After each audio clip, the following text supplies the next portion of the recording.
Hello, everyone. Welcome to this week's edition of the Grain Gauntlet. I hope everyone had a good Thanksgiving holiday. This week we've got 5 questions, 4 from clients and 1 from a prospect. You ready to go? Yep.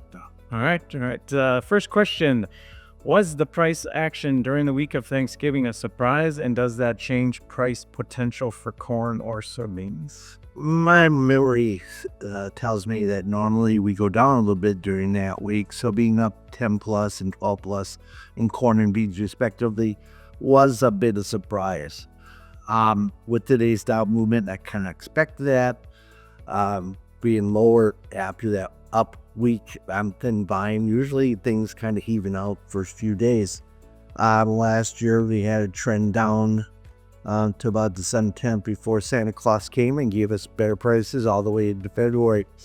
I suspect that we'll see similar price action this year. So if I'm right, the rally will start sometime between now and mid-December.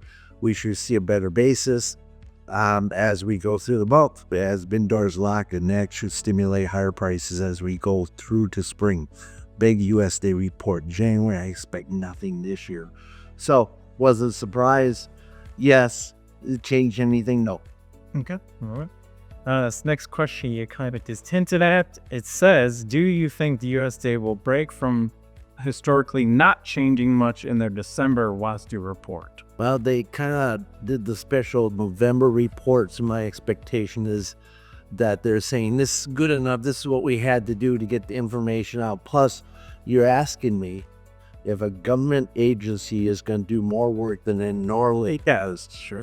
Nah, I don't think so. Yeah, that's probably what the whole rush to make sure a December report got out had. That's probably what it had most to do with. Yes, that getting a November report all did you guys' numbers allows them to be lazy in December. Yeah, exactly. All right. How are you buying back corn and soybean sales right now? I can't answer that question. First of all, proprietary. I'm not going to give out that information to everybody in the world.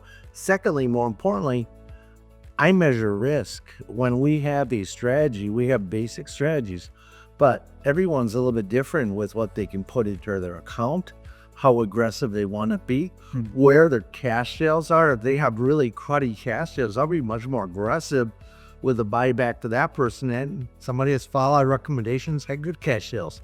So it varies on a lot of different variables that come into play. And if I know your variables, I can tailor a plan specific for your operation. I like selling option premium. I like selling puts to be long because it gives you a little bit more profit than even futures if you don't sell too far out of the money or too far in the money. So, there's different kinds of strategies. It just really depends on you. So I really can't give you a specific. Okay. All right. How far could soybean prices fall if China doesn't meet the 12 million metric ton commitment that has been indicated? Okay, let me get my crystal ball out. I can't answer that question either because I don't know. And you're trying to look at one variable that in this field we have hundreds of variables. So China doesn't buy half of it, a quarter of it. They make further sales out. Do the rest of the world start buying our stuff? Is our price lower than Brazil's or higher than Brazil? Is Brazil's weather good or is Brazil's weather bad? Do we have a peace agreement in Russia? Is crude prices up or down?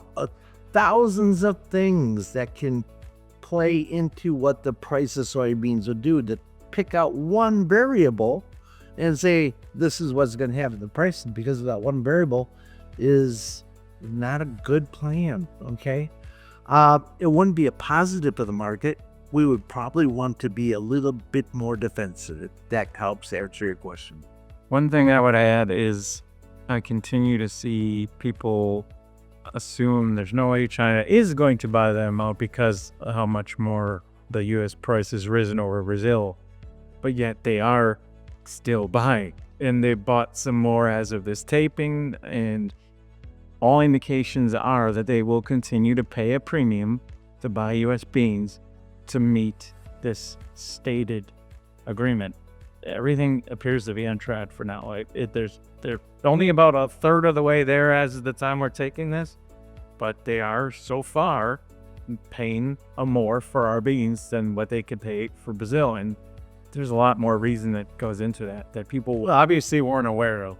Yeah, but they want things from us. Yes, to get the things they want from us, we're making them buy beans, and that's pretty much that's simple. Yeah, and so it's more fundamental places than what Brazil's doing. Well, that goes up the window. Yeah, you gotta realize that China needs our buyers, our consumers, to buy their junk, especially for Christmas. Yeah. So it's more than just price. Yeah.